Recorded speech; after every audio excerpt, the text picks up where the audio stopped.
जैसा कि आप लोग जानते हैं कि भारत पूरी लॉकडाउन से परेशान है, जिसके कारण खासकर बच्चों की पढ़ाई में बहुत ही डिस्टर्बेंस पैदा हो रही हैं, जिससे मुझे बच्चे कमेंट बॉक्स में एकदम ऐसे उत्साहित हैं कि कुछ तो सर कीजिए घर से कि कुछ पढ़ा जाए। तो मैंने सोचा कि चलो कुछ बच्चों के लिए किया जाए घरेलू जुगाड़ से। यहाँ तो गांव में कुछ है नहीं, फिर भी अपनी तरफ से कुछ बच्चों के लिए करने की कोशिश किया गया मेरे तरफ से। तो आइए हम आज क्लास 12 की chapter NCERT chapter 3 chapter number 3 यानी कि मैट्रिक्स मैट्रिक्स पर आज हम बात करेंगे। मैट्रिक्स पर आखिर दोस्तों मैट्रिक्स होता क्या है?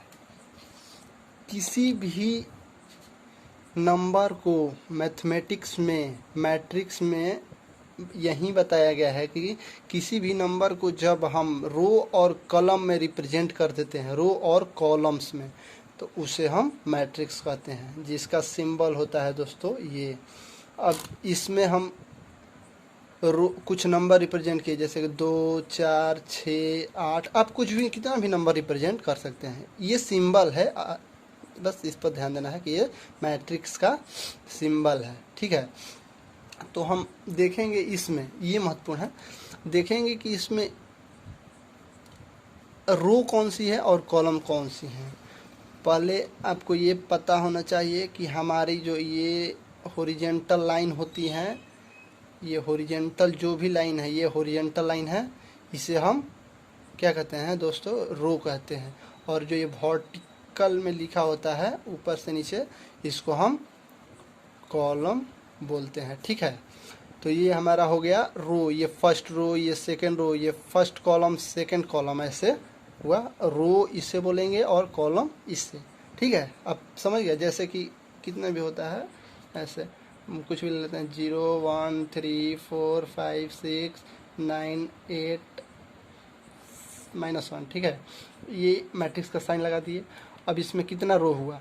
ये हमारा एक रो हुआ, ये रो हुआ, ये रो हुआ, 3 रो हुआ। ये ऐसे जो जाएगा इसको हम क्या बोलेंगे दोस्तों? रोज।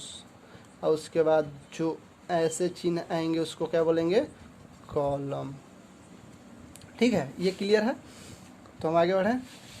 तो दोस्तों मैट्रिक्स में एक चीज़ बताया गया है कि जैसे कि 0, 1, 3, 4, 5, 6, 9, 8, -1 ये है ठीक है। तो इसको हम अब इसका कोई पूछ दे कि ऑर्डर ऑफ मैट्रिक्स एक होता है, order of matrix. Order of matrix दोस्तों कुछ बड़ा चीज़ नहीं होता है। ऑर्डर ऑफ मैट्रिक्स होता है कि इस मैट्रिक्स में कितने एलिमेंट्स हैं, तो उसको यहाँ रिप्रेजेंट किया जाता है। और उसको कैसे रिप्रेजेंट किया जाता है? कॉलम इनटू रोज।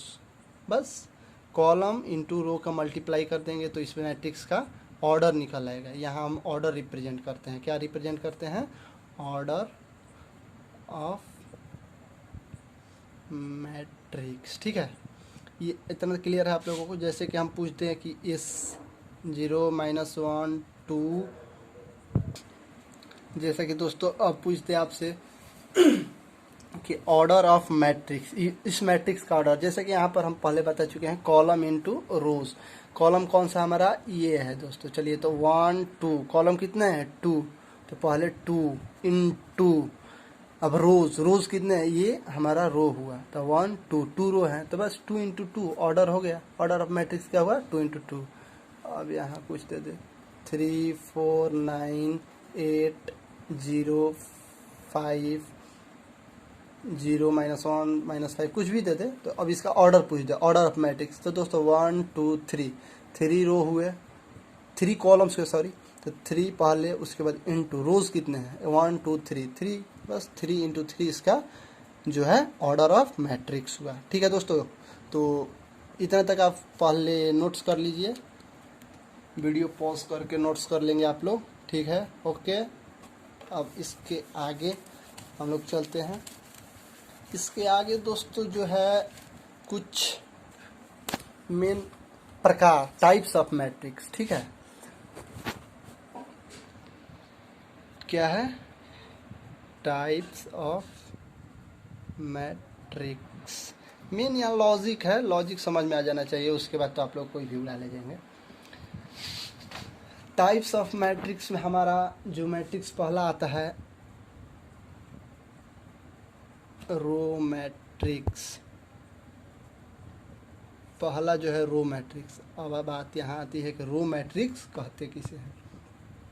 वह मैट्रिक्स जिसमें हमारा सिर्फ रो हो, ये रो हमारा कौन सा था ऐसे, यानी कि इसमें कुछ भी हो 3 4 9, ये जो है रो मैट्रिक्स है। कुछ भी हो, ये हुआ, उसके बाद 9 8 7, कुछ भी हो, ये हमारा रोज मैट्रिक्स जिसमें सिर्फ रो हो। उसके बाद दोस्तों दूसरा कॉलम, दूसरा आता है कॉलम मैट्रिक्स। इसी तरह आप समझ चुके होंगे कॉलम मैट्रिक्स किसे कहते हैं। वह मैट्रिक्स जिसमें सिर्फ और सिर्फ क्या हो कॉलम हो, जैसे कि 2 3 कुछ भी हो, -1 2 9 या 3 कुछ भी हो, ये हमारा क्या है, कॉलम्स मैट्रिक्स है। ठीक है, तीसरे नंबर पर अब आते हैं दोस्तों। ठीक है, इसी तरह तीसरा एक मैट्रिक्स होता है जिसको हम कहते हैं रेक्टेंगुलर मैट्रिक्स। अगर दोस्तों वीडियो में कुछ प्रॉब्लम हो तो थोड़ा माफ़ करिएगा, क्योंकि अभी हम घर पर हैं जहाँ पर टावर सही नहीं रहता है, जिसके कारण ये वो संभव अभी नहीं हो पा रहा है। ठीक है, फिर भी इस पर बहुत है, इस पर आप समझ सकते हैं। अब रेक्टेंगुलर मैट्रिक्स होता क्या है। वह मैट्रिक्स, ऐसे ही आप पकड़ सकते हैं, रेक्टेंगुलर मैट्रिक्स वह मैट्रिक्स जिसमें जो रेक्टेंगल के फॉर्म में हो, रेक्टेंगल के फॉर्म छोड़िए ना, जो जिसका रो और कॉलम बराबर ना हो, ये आप कह सकते हैं। जैसे 3 2 1 0 9 3। ठीक है, ये जो मैट्रिक्स है जिसमें रो और कॉलम आपस में बराबर ना हो, उसे हम रेक्टेंगुलर मैट्रिक्स कहते हैं। इसका बहुत सारा एग्जाम्पल हो सकता है, 3 2 1 0 1 0, कुछ भी हो मैट्रिक्स, इसे हम रेक्टेंगुलर मैट्रिक्स कहते हैं। अब थर्ड जो आता है अपना, फोर्थ जो आता है वो होता है स्क्वायर मैट्रिक्स। स्क्वायर दोस्तों थोड़ा तेज हो रहा है इसलिए क्योंकि ये सब कुछ है नहीं, आराम से आप समझ जाइएगा। आप बस अपनी माइंड कंसंट्रेट करके पढ़िए। स्क्वायर मैट्रिक्स नाम से ही आप फिर समझ जाइए, वह मैट्रिक्स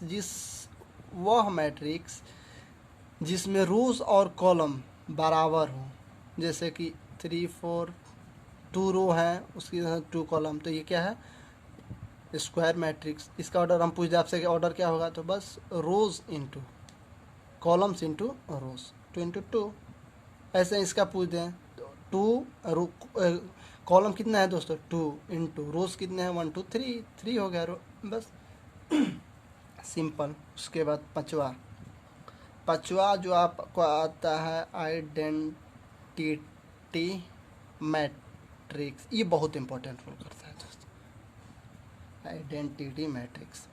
ये कुछ खास नहीं होता है, खास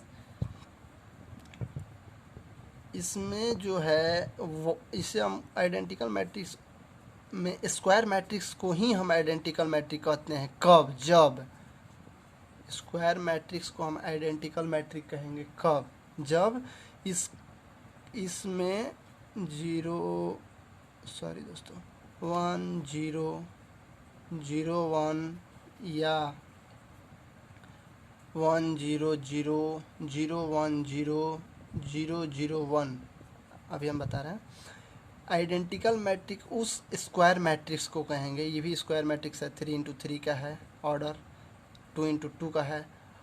उस स्क्वायर मैट्रिक्स को आइडेंटिकल मैट्रिक्स कहेंगे जिसका ये देखिए दोस्तों, इसे हम बोलते हैं, इसे हम इधर आइए बता देते हैं, इसे हम बोलते हैं प्रिंसिपल डायगोनल।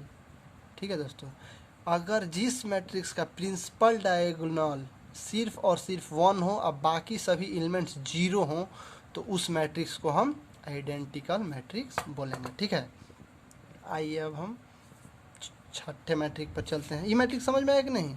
वह स्क्वायर मैट्रिक्स जिसका प्रिंसिपल डायगोनल कौन सा होता है? ये, इसमें ये प्रिंसिपल डायगोनल 1 हो, सिर्फ 1 हो, तीनों प्रिंसिपल डायगोनल, 3 कॉलम 3 ऑर्डर का हो तो तीनों हो, 2 तो दोनों, प्रिंसिपल डायगोनल पूरा का पूरा 1 होना चाहिए, बाकी अगल बगल वाला 0 हो, तो उस केस में हम इसे आइडेंटिकल मैट्रिक्स बोलते हैं। ठीक है।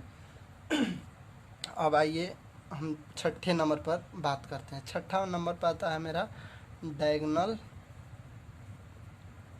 मैट्रिक्स। इसको थोड़ा साफ कर लें, क्या आप लिख लिए होंगे मुझे विश्वास है।